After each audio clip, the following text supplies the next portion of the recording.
Don't go anywhere. Now an all-new instant replay begins. Party begins. Quiet! Quiet! Right now. We lost a friend, a former colleague and fellow pilot this week when Bob Salter passed away at the age of 61. As you can see, he allowed us to make fun of his signature phrase, "The night beat begins right now." His long pause for effect got your attention, so much so when Bob was piloting his Bonanza, he was often cleared by air traffic controllers for takeoff right now.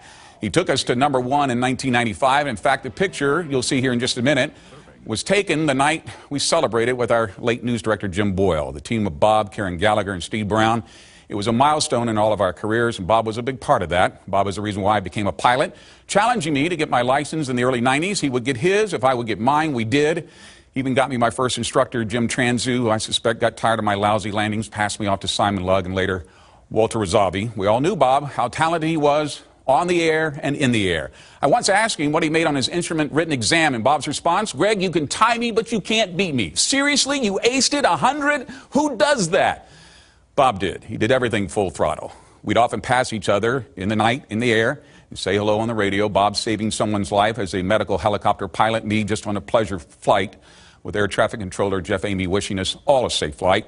Thanks to Bob, I learned to fly a lot of airplanes, L-Bird, Stearman, from the Bonanza V-tail, straight tail, Pipers, Traumahawks as we call them, Archer 2s, Comanches, Cherokee 6s, Arrows, and my favorite, the Mooney M20J, even a Robinson R-22 helicopter. Bob took me up once in a Zlin. It's a Czechoslovakian-built aerobatic-rated airplane to improve my piloting skills, recovery from unusual attitudes, as he called it. But after an hour of yanking and banking, snap rolls, barrel rolls, reverse Cuban 8s, I was pretty turned up.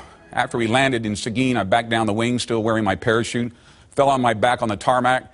He screamed, "Get up, you're embarrassing me." I said, "I know, but if I get up, I'm going to throw up." "Rookie." I agreed. I will miss him.